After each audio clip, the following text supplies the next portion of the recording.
to the Heroes of Cosplay Sanctuary podcast. This is your host, Scotty B.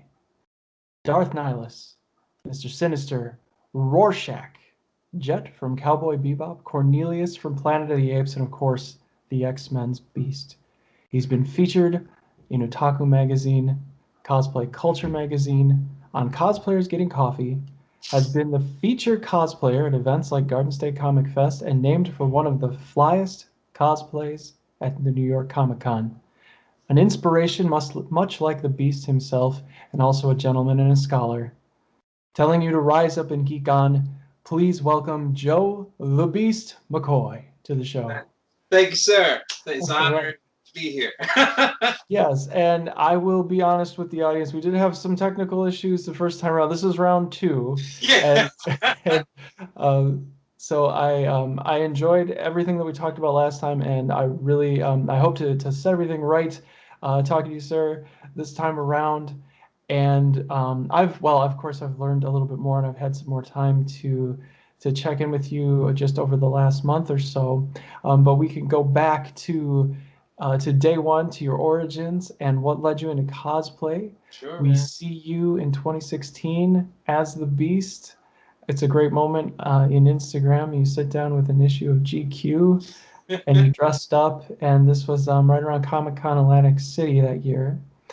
So please tell us about the legend of Joe the Beast McCoy and what inspires you to be the Beast. Like I've discussed briefly before, and a number of my friends, I've been a geek as long as I've been in diapers, so I grew up watching Super Friends, the X-Men. When I was 8 years old, I got my hands on my first comic book. It was a Spectacular Spider-Man. I grew up watching, Speed Racer and all those things that helped mold and shape my identity to bring me to who I was, now, and that led me into that year at Atlantic City cosplaying. Now, what's pretty cool, I got initially inspired to do cosplay a few months prior to that. I went to Greater Philadelphia Comic Con. I think it's Greater Oaks, PA. But what's pretty, I say it's near like Phoenixville area.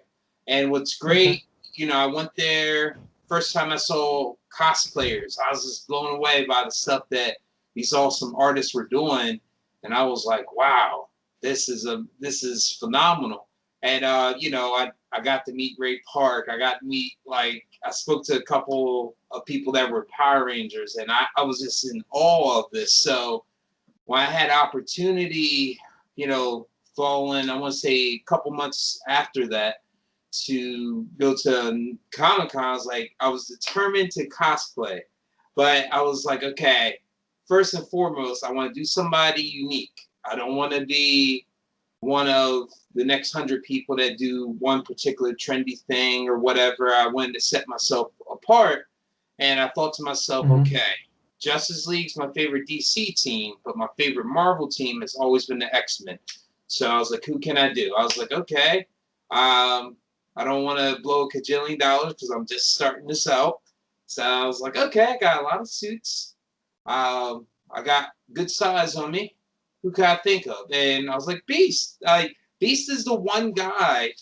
No, you could, I've had friends oh, I hate such and such and this and that. I've never heard one person my entire life oh, I hate Beast. Because Beast was he was the mediator. He was the peacemaker. And I was like, oh, that's awesome. And it was a great experience because long before I had made, those claws and stuff like people see me recently at Comic Cons with, I painted my hands through fur on them. I got the makeup pretty good on my face. And, I'm a little nervous, naturally, first time cosplaying. So I go to, I think it was a Boardwalk Comic Con of Atlantic City. I'm expecting there's all these cosplayers, they don't care. And I was just shocked the response I got, because people, they loved it. They loved what detail I did for it. They were just like, man, for your first time, you're on it. Because I didn't know how long it would take. I got to the Comic-Con very late. So I was like, I'm not going to waste all this hard work I just did on this cosplay. So shortly after, I went to Philadelphia, the South Street, which is, for those that don't know, that's a huge area of Philly.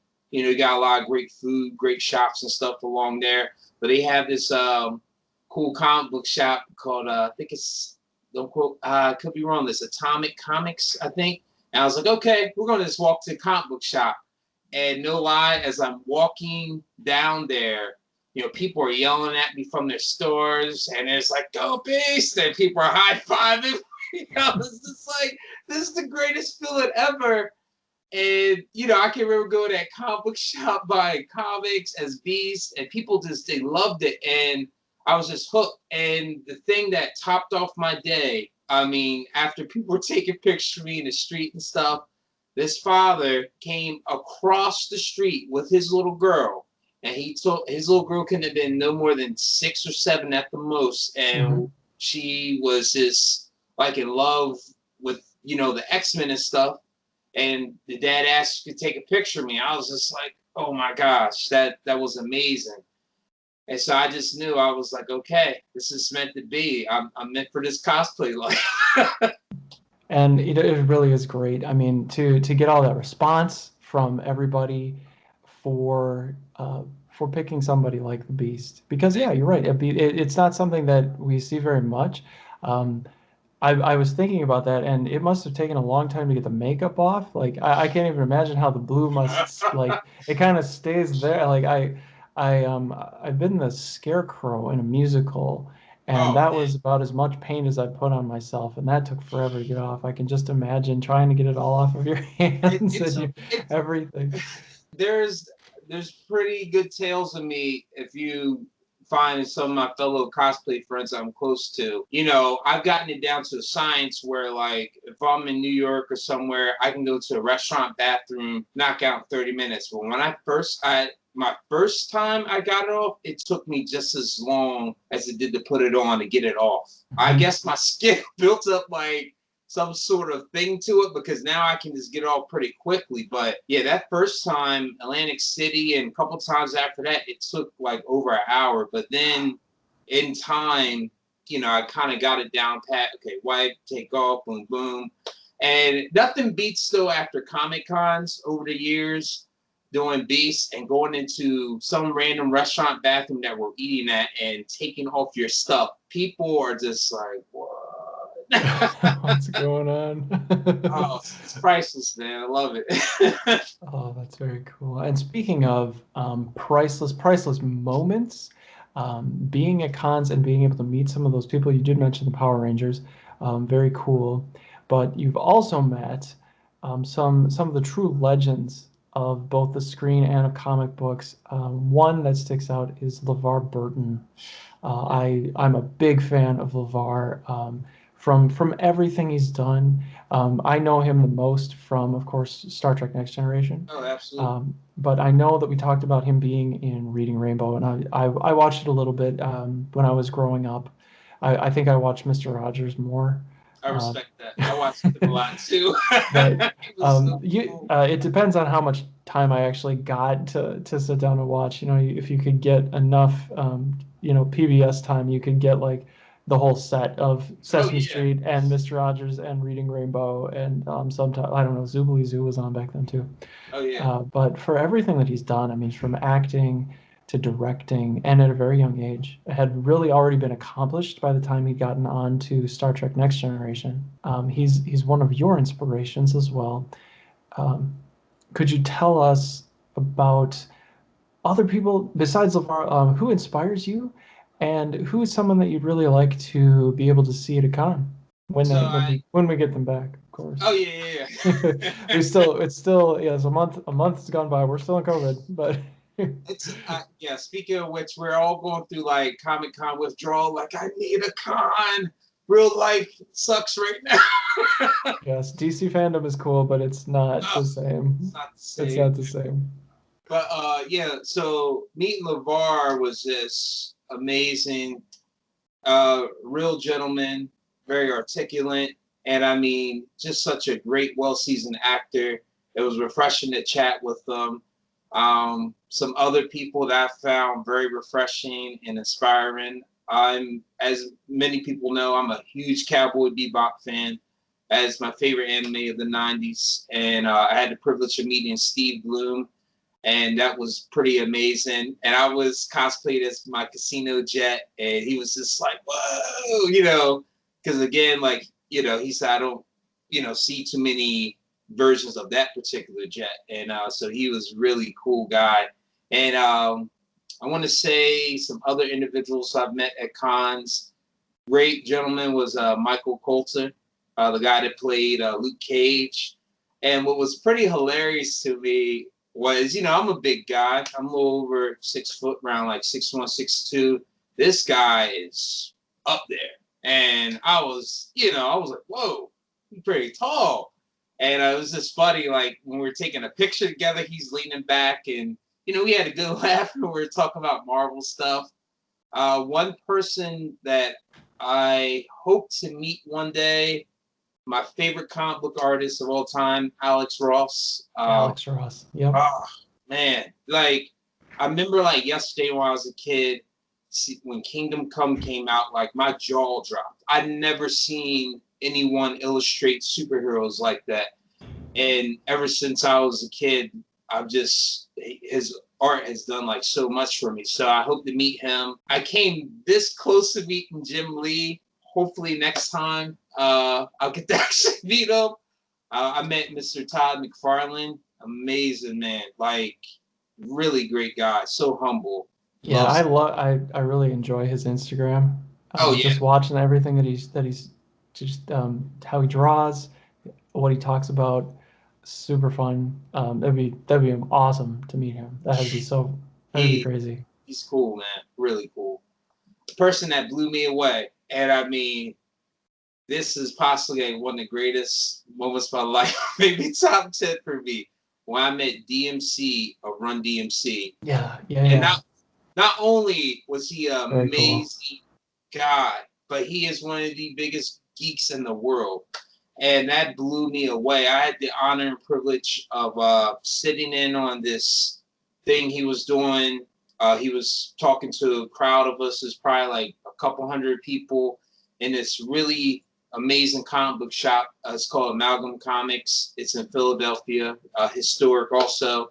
And what was crazy, this gentleman, he's just sitting there for an hour talking about from the time, even before he picked up the microphone, when he was a kid, all the Marvel comics he read, and just how he was switching to, different modes because of comic books. So his name's Daryl, but he said DMC was like his superhero identity. So how he, every aspect of his life, and what meant a lot to me, I never forget that morning before I went to go to his thing. Now, I bought one of his comics. He has a really cool comic book company, hip-hop based superhero. And I bought a couple of his comics for the sign-in. And, that morning I bought some brand new Shell-Toe Adidas, a brand new Adidas shirt. And I remember for kicks, I was like, well, I had my crushed black velvet jacket that I've had forever. I was like, I'm going to throw that on because I remember when I was a kid, they wore those. And out of all the things, he was just like, whoa, I love that jacket. He's like, I got the same one at home. And what meant the world to me too, I had one of my cosplay cards with me. I gave him it, and he was just like, "This is you?" He said, "This is amazing," and that meant the world to me. I was like, "Man, this legendary musician like loves my work," and I thought that was so cool. Another person I can't forget. If you were a fan of wrestling, like I was when I was a kid, the era of Hogan, Ultimate Warrior, all those guys. Yeah, I grew up on that. Yeah, my guy, one of my top 5, I love Undertaker. And, his brother Kane. And I had the privilege of meeting Kane through one of my friends. And it was amazing. It was me and my other close friends that were cosplaying as X-Men. He asked to take a picture of us. That meant a lot. I was like, the almighty Kane? I'm like, yo, it's crazy. And that means the world when you meet these people that are larger than life. And they're just fans of the genre just as much as you. I'm like, oh, that's so awesome, man. It's really cool. And did he have his mask on, or was this later? No. And this is another person, he's you take for granted as a kid, you know, when you're watching wrestling and stuff, like, oh, they're all big, but this dude is huge. Like, he had to have been almost 7 feet, if not 7.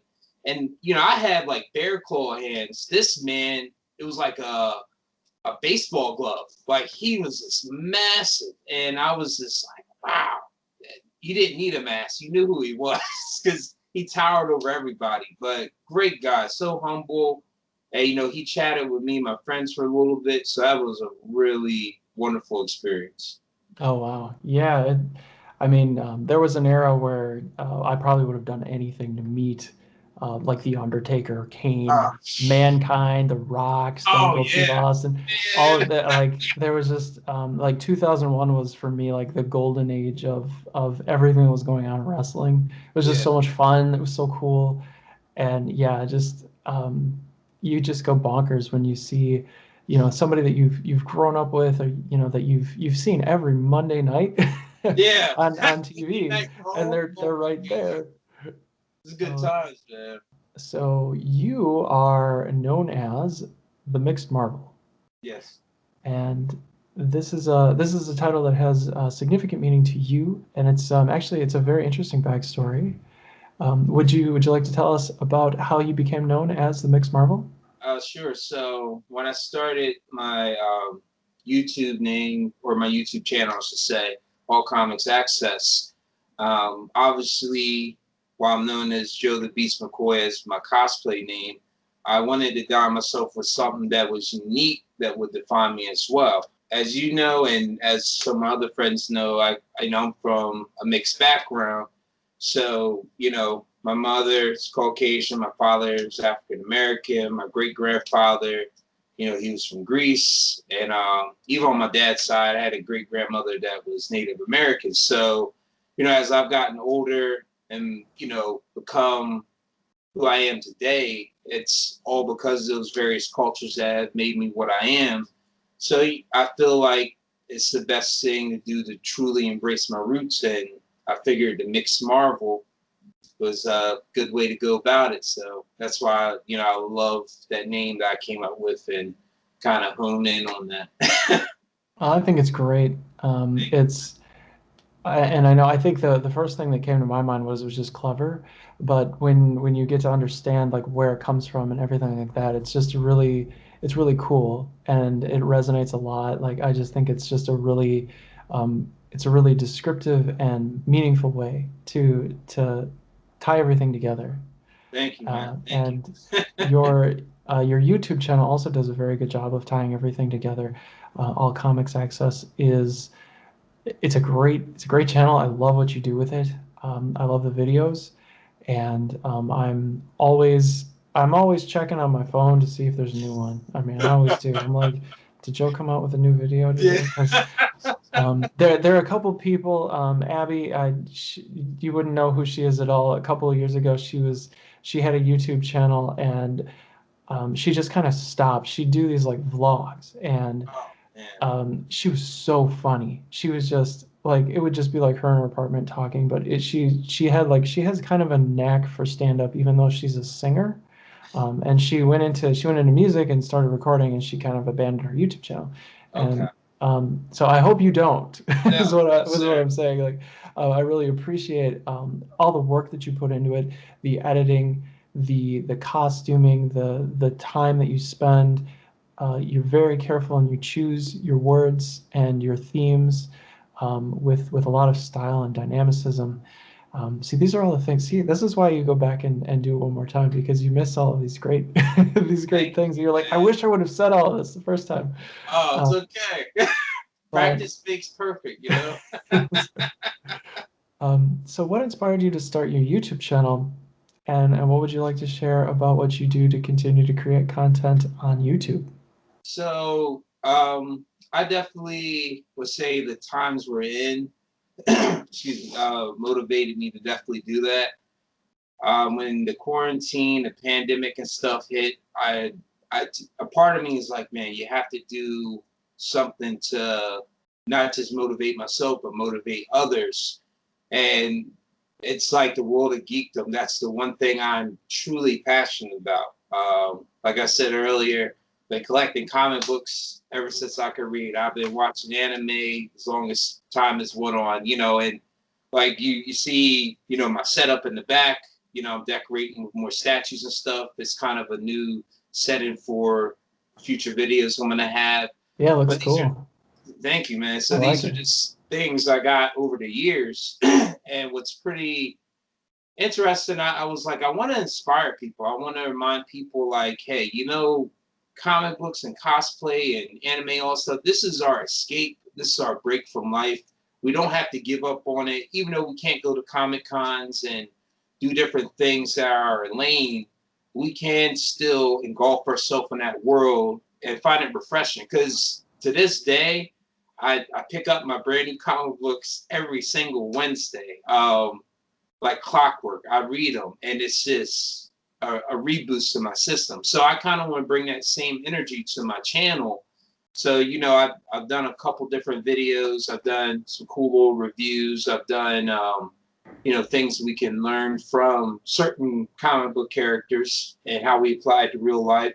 So just different aspects. So, you know, people can take a little bit of a different thing away from it to help themselves out, to feel a little better, so to speak. Go and check out YouTube and find All Comics Access. Subscribe, hit the bell, like, comment. It's great. And encourage Joe to keep making more content Yes, in that sir. space. And Please do. I apologize, you know, for my hiatus. You know, had a lot of stuff going on, but what's great, I'm literally editing some brand new videos now. At least two. I don't want to give away what they're about. You know, I want to be a surprise. Mhm. But definitely in the weeks to come, I'm gonna be putting out much more consistent videos on a regular basis. So definitely got things back on track because you know, people take nothing else from my channel, and I apply this to my real life. Never give up. Things are going to happen. You're going to fall. Life happens in general, but you know that doesn't define you. You're not a failure. Failures are people that just stop. You know, you fail, you learn from it, you grow, you become a better person, and that's what's been great about this channel. It has been a learning process, and I love that it's encouraged people because that's the main thing. Because there's so much content on social media, YouTube. It's just like me, me, me, me, me. I'm like, that Mhm. does nothing to help my life. I don't want people to feel like, oh man, this channel's all about him. I want people like, man, he's talking to me. He's helping me out. And that's my goal. So if it helps even one person at the end of the day, that means everything to me. Yes, it's very well done, and we do appreciate it. Certainly, every minute that that I get to spend watching a video from Joe the Beast McCoy, Oh it's time man, well spent. It's time well spent, and I appreciate it. I am looking forward to the next ones that you come out with for Thank you, sure. sir. Thank you. Oh, and yeah, I heard a rumor. Well, I saw a rumor. Gotham Geek Girl actually was at Midtown Comics really recently. They opened back up not too long ago, and I know that you've been a part of several events. One was included Midtown Comics online event where they donated quite a bit of money to Leukemia and Lymphoma Society. And you've done that. You've done Free Comic Book Day back in May.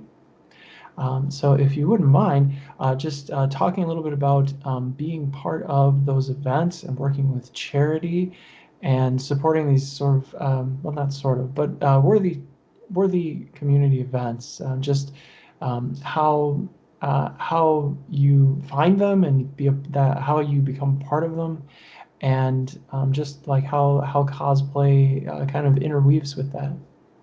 I appreciate that. I would say, you know, these opportunities were invitations in a sense, individuals that, you know, admire my cosplay, admire my work.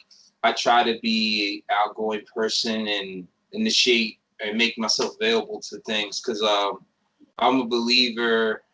I I may be misquoting this, but success is when I think preparation meets opportunity. So making myself available when I was offered to do these fine events, I was able to jump at the opportunity. I know, for instance, the Leukemia Foundation that was at Midtown Comics, I had the privilege to be part of that because the gentleman, I only know him by his real name, Todd, but I want to say his cosplay name is Real Zombie or Zombie Cosplay. He's gonna kill me, but he reached out to me and told me about how he does it every year, and he definitely wanted to be a part of it. So I definitely loved what he was doing, and how he goes to Comic Cons and tries to raise awareness and funds to help support this great thing for helping out this charity. So when the opportunity presented itself, I definitely want to go. And I love Midtown Comics, so I just love being there. So I was like, that's a win-win all the way around. It's awesome, actually. It's like wall-to-wall comics. Oh man, they've got everything. There's been many times like whenever I go to New York City, that's my first thought. And I just sitting there for hours just looking through it. And it's everything to me. I love that place. And to go into further detail also about the free comic book day, I'm so grateful I jumped at that opportunity. A local comic book shop here in Delaware where I'm at, I'm really cool, the owner, we're friends. And, he knows I've been cosplaying for a while. Initially, he had wanted me to swing by months prior to, this whole pandemic thing that went on. And of course, when it happened, it's like, oh, free comic book day got shut down naturally. Yeah. So, he wanted to figure out, okay, how can I still help out my community, give out comic books? He had this great, ingenious idea of like, ding, ding, ding, I want to do a drive-through. And I was just taken back by it. I was like, wow, I never heard of a free comic book day drive-through. And by the way, his name is Ogre's Grove. If you're ever in the area, check him out. But, so he's like, hey, I could really use the Beast. It would be great. And it was a once-in-a-lifetime experience because people would pull up, him and his wife and another young lady that was helping him would hand out the comics, and I'd be out there waving.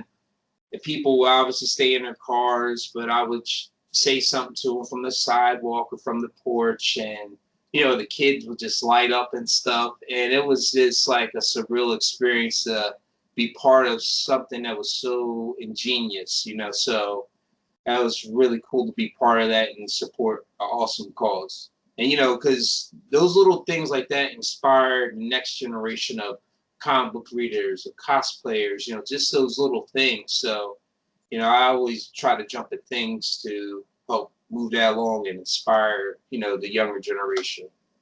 Yes, and you do so much to inspire. You do have a saying that is actually very inspirational, and I hope that we can see it on a T-shirt soon if we haven't already. I've been thinking about it. It's Rise Up and Geek On. It's just a really powerful statement for the geek culture and for what cosplayers are doing online and everywhere else.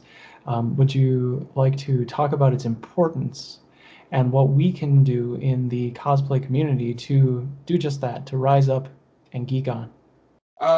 So it took me some time before I had started my channel. I was laying the little blueprint for different things for what I want the message of my channel to be, the direction I'm taking it.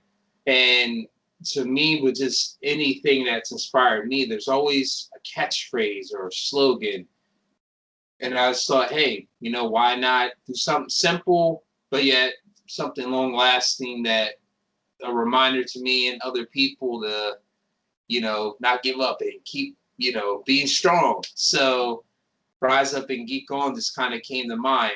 Now, as simple as it is for me to say that, I did not come overnight. It took me days of just writing out things. I was like, okay, this has been done. This has it. And was pretty cool. I even know like a comic book shop that uses it a little bit here and there. So it's kind of building up momentum little by little. But I just, keep in mind to remind people that don't lose sight of the things that they give you hope. that bring joy to your life. And you know, I've talked to countless cosplayers and people of our community. Some just love anime, some just love comics. I know people that don't cosplay and they just love the entertainment aspect. But I just wanted that message to be for everyone across the board to keep pushing forward, not giving up, and you know, don't lose sight of what you love in life, no matter how old you get, no matter what comes back to you. Because I've talked to many people that have said, you know, cosplay and comic books and stuff have literally saved their lives. And you know, we take it for granted at times, you know, what it means to us if we've been part of this for so long. And you know, you don't want to take that for granted. You want to always keep in mind that there's someone out there that this could mean everything to them. You never know how you can influence people for the better. And that's why I hope that slogan, that saying comes across to people, you know, because as humans, we naturally get down and out just about life and especially with what's going on. So I wanted to come up with something that would stand out from the rest. Yes, and especially now, with so much going on, with an election looming and all of these crazy things happening in the world, it's a good reminder. And certainly, yes, don't lose yourself, you know, in all of the anxiety and the fear mongering and just the sentiment Yeah, that's so prevalent right now. That, you know, there's a lot of civil unrest, there's a lot of social anxiety, and we're all kind of isolated. yeah, Um, yeah, so having something that people can latch onto or see, and it's very clear. It's clear. It's to the point, and I do appreciate being able to geek on. um, and you know, don't forget your video games, don't forget your comic books, and the things that you enjoy. You can you don't have to adult all of the time. no, I think it's you have to have a little, you have to have a good balance yeah. with what you I do, right? those because those things we grew up with, they're timeless. And you know, I think I brought this up to you briefly before. I look at two of my greatest inspirations from when I was a child to this day: Rod Serling of Twilight Zone and Stan Lee of Marvel Comics. You know, these men were pioneers in their field. People thought they were crazy. Rod Serling had life lessons in each episode that helped mold and shape me as a kid. Stan Lee, even though obviously it was him and Mr. Jack Kirby that started Marvel Comics, you know, after Jack moved on and did his thing, Stan Lee was still the face of that. And essentially, to me, the godfather of comics, because when you thought comic books, you see Stan Lee. And as a kid, and even up to now, I think of all the barriers he broke across. People thought he was crazy for that. People didn't take him seriously. And, you know, he just didn't give up on his dreams, his goals in life, that he knew that there was something more to this. And so I look at people like that, like, man, I can learn so much from that. And I want to use that in every aspect of my life. And what's interesting, I tell people, get in tune with these things because you can learn a lot from, you know, the world of geekdom, because Mhm. essentially entertainment is just art imitating life. You know, I don't care if it's a Batman comic or a classic anime like the Samurai 7 or whatever. You know, there's some aspect you can draw and you're like, wow, man, because even when I'm watching all the stuff on the news and different things, it's like I'm reading a comic book. Like I've seen this before, you know, but then you look at where those creators got from, it's like, oh, that makes sense. And so there's a lesson somewhere in there for you. And I'm telling you, and I'm sure you can relate, the stuff gives you your sanity. Like you're like, Yeah, oh, thank God I have this, because if I was just like a robot, work and this and that, it takes all the joy out of your life. So it's so refreshing to have this stuff to come back to. totally agree. Totally. And you know, I think last time I might have knocked the Avengers a little bit because I'm generally I sway towards the X-Men Yeah, same here. always. Like I'm waiting for what they're gonna do. Like I wanted all of Phase 4 and 5 to be all X-Men, and I hope it still is. But then I forgot. One of the X-Men was an Avenger for a little while. Yep. The Beast was actually. And I found that I saw the comic just a little while ago. And I'm like, oh yeah, that's right. He was an Avenger for a little while. I completely forgot about that. Yeah, man. I kick myself to this day. I held the comic book in my hand. I want to say about 2-3 years ago, where he left the X-Men and went over to the Avengers, and that's one of those moments I kicked myself for not snatching it at the time. But yeah, he was one of the first. I want to say maybe Wolverine later on. I definitely know Scarlet Witch. Obviously, she's part of Mutant World. She was part of the Avengers. It's very interesting to see what mutants kind of went over, but Beast was the one that kind of blazed the trail for that, and it's pretty cool to see him play both sides. Yeah, yeah. I mean, it's just a lot of comic book history out there, and certainly, I don't think it doesn't get old for me to go back. I mean, and there's so many, there's so much. It's always something new. And Always it's fun. funny. Like I tell people, like I had different eras, so obviously I grew up on a lot of '90s stuff. And even though as a kid, I was really little in the '80s, so I'm getting a lot of the stuff from the '80s I wouldn't have got as a infant slash child. So I'm kind of going through the eras, and it's just fascinating to kind of go back in time, so to speak, and see the rich history that's developed in these comics, to see the art, to see like how these different writers were always a step ahead, man. Like these storylines are crazy. Like I'm excited. Death in the Family's coming out. And just different things like that. The Phoenix Saga, reading about all those older comics, it's just like, phenomenal, man. Yeah, God Loves Man Kills. I always mention that one.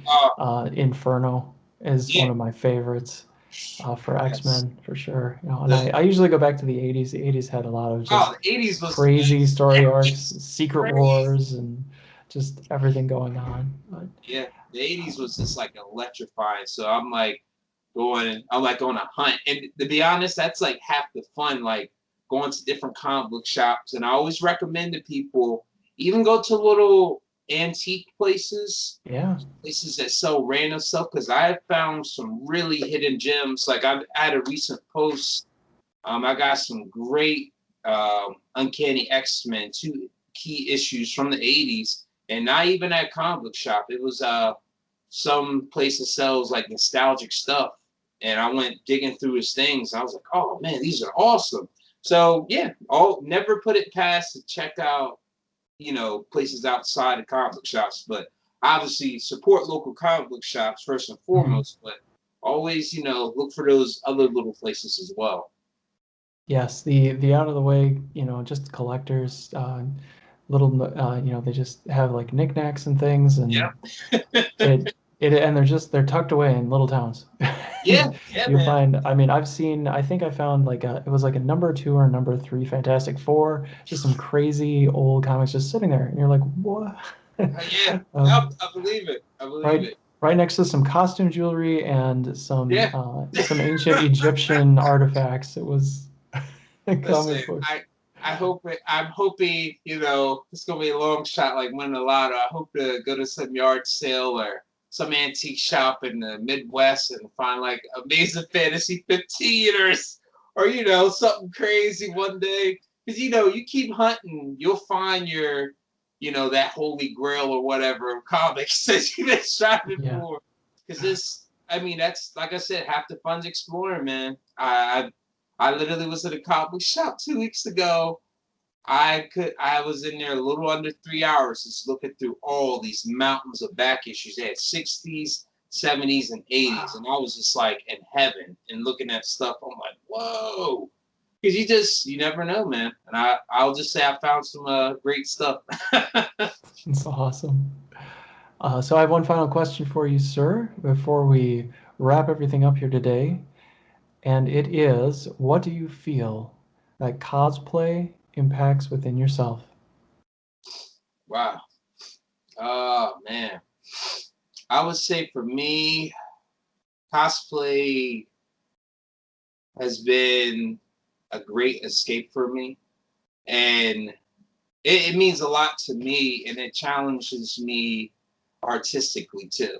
Because ever since this is another part of my life. Um, I've always been an artist, sketching, painting. I used to do a lot of that when I was younger, and I'm slowly working on getting back into that now. But in between that time, discovering cosplay has allowed that artistic side of me to really come alive, because figuring out putting this together, these things that don't go together, boom, as something and making it into something beautiful, it's awesome. And nothing beats the aspect of like people treating you like that character. Like that blew me away. Like when I first did Beast all day, Dr. McCoy, Beast. I'm not Joe anymore. Same thing when I did Rorschach. Like I was proud of myself. I made that mask. When I did Cornelius and Planet of the Apes, at least the old school people that knew what Planet of the Apes was, it was just like a surreal thing to be treated like these characters, and also to see people even like our age and older like blown away, like, oh my god, I can't believe you're such and such, because that's the kid in all of us coming alive, man. Mm-hmm. And it means everything. Like cosplay, it puts new life back into you, and it's an awesome journey. And it's funny, all of us have different gifts and talents as cosplayers. Some are good with special effects stuff. Some people are unstoppable when it comes to building stuff out of foam, and some are great seamstress type of individuals. So it's great when we also intermingle. We share tips with one another. I've built some phenomenal friendships out of it. It's its own, not just subculture, it's almost like a little mini family, which is pretty cool, man. Yes, it is. Because we all tell great stories of like, oh, try and run to the bathroom and you get mobbed, try to eat food and you just want to find a second to cool down. It's those fun little things, man, that it makes it all worth it, man. It really does. Yeah. And nothing beats meeting the creators.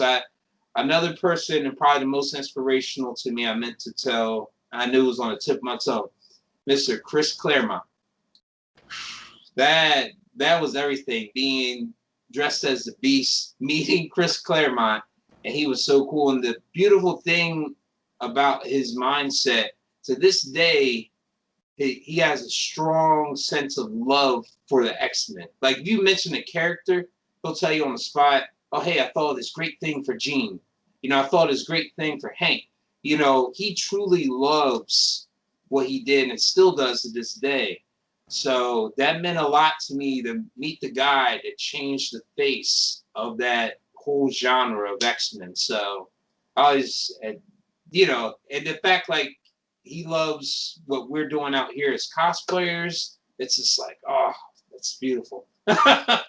Yes, and very down to earth and easy to talk to, and very just humble about what he does. I mean, to come up with that whole, like, it's just a whole universe Yeah. of content and stories and characters, and he reimagined them. He built on things that they'd done, and just being able to take things from the past and kind of interweave them, which sometimes DC doesn't do very well. But Yeah.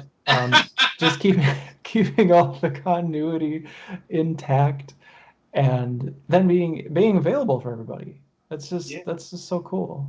The line was really too long for Chris Claremont when I saw him at C2E2, so I didn't get to say hi. But he's so neat.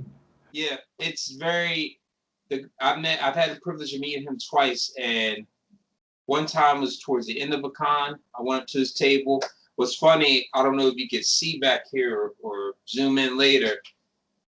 This all right, let's take off the wall. Oh yeah, that's Days of Future Past. Okay, obviously Days of Future Past. This is a poster board, but I don't know if I can get a good shot. Down here is his signature. Wow. So that's amazing. That's awesome. Yeah, man. So I was Very like cool. ecstatic when I had the opportunity. And then the second time I met him, I was with my cosplay friends. I pretty much call them family. My buddy John, aka Superheroes Ultimate, his sister Diane, very talented cosplayer and artist. She did Jubilee. John does this phenomenal Old Man Logan, and his wonderful little girl, his daughter Kiki, she did X-23. When we saw Chris, he was just like, whoa, it was so awesome. And I know I'm like rattling on, but that's another individual very inspiring to me as far as the YouTube aspect. Because John has a great mindset as far as thinking outside the box. Same thing with Chris and Mike, the creators of Cosplayers Getting Coffee. Those individuals, when I saw the great things they were doing with YouTube, the things they're accomplishing, and just what it was opening up, the platform, those were two kind of individuals and people that really inspired it. Two channels, and yeah, just awesome people. They are Cosplayers Getting Coffee, another wonderful YouTube channel. And just seeing you as a guest on their show and just how they present everything, I really appreciate the channel. I really appreciate all the time and energy that they put into the content that they create too. It's a lot of fun, and they're so high energy, and they seem really nice and easy to talk to, easygoing. For all the stress that production can cause. Oh my God. And my heart goes out to them because I had the privilege of being the second episode. And I remember, obviously, they're just starting. They were explaining what they're doing. And this is what's funny. And, Mike, I'm really close. I'm cool with both of them, but I'm closer to Mike. And we still laugh about this day. They were filming in a coffee shop in Brooklyn. I live in Delaware. That's a pretty good distance. Yeah. And when they handed me the thing or explaining their concept to me, emailed me, I said, man, it sounds amazing. And they were like, can you make it on time? I beat them there. They're like, it was like 8 in the morning. They're like, how did you get here before us? I was like, I do not play. I've worked in the entertainment world while I lived in LA years ago. I do not play with studio time. Like, I respect that. And I loved, it was amazing watching the camera angles, the lighting, the audio. They were on it, man. And I think that's what's led to their success this day. And I always look out for their stuff, man. Really, really great stuff. Yes. Every time. I mean, they nail it. And it's, it only can improve, really. That they're just going to keep getting better and better. Yeah. Yeah, man. It's fantastic. So, where can we find you, and how can we support you online, sir? Okay. Well, thank you. So I have, main social media outlets. So definitely, I have my Instagram and Facebook, Joe The Beast McCoy. Both go by the same name. I have Twitter, but it's I don't know why they let me put so this is Joe Beast McCoy. And last but not least, of course, my YouTube channel, All Comics Access. And like I said, I'm going to keep putting out more and more videos as the weeks come. I've been working on things. I know you and some other friends I know, they're just like, man, all right, when's your next video? I was like, oh, I got some stuff coming. Just wait and see. So, yeah, those are my main platforms you can reach me at. Yes, All Comics Access, and we will wait with great anticipation, and we'll be very excited to see more videos and content come out from you, sir. And thank you so much for rearranging your schedule, for coming back with all the technical issues that we had a little while ago, for having the understanding. And I think it's just great to spend the time to be able to talk, and always be able to find out a little bit more. When you come back to it, you miss a few things sometimes. First time you get a little nervous, and it's good to expand on that. So certainly, it's just great to have you on the show. Thank you. And thank you. I look forward to everything that you're going to be doing in the future. It's great. Same here. I love what you do, and I appreciate you even extending an invitation to me. I love what this awesome show, and far as like I said, the mistakes, the trials and errors and stuff, man, that's the beauty of, you know, adapting, being resilient. You know, you're gonna get better each time because, like, you know, I don't do the podcast stuff, but the YouTube thing, it's been a growing and learning experience. And the thing is that you're never going to be quite perfect. We're always our worst enemy at things. So it's just like all you do is do your best. You know, that's half the battle. And you know, pushing that record button and doing your thing, you're leaps and I should say leaps and bounds ahead of, you know, the few that never do it. So yeah, man, I appreciate being here and keep doing what you do, sir. Oh, thank you so much. And that is all we have for you today, folks. Again, this is Joe The Beast McCoy. You can find him online. The notes will be in the show notes, of course, everywhere that you can follow him, and appreciate the content that he comes out with to help you rise up and geek on. This is Scotty B with Heroes of Cosplay Sanctuary podcast. Bye-bye, everybody.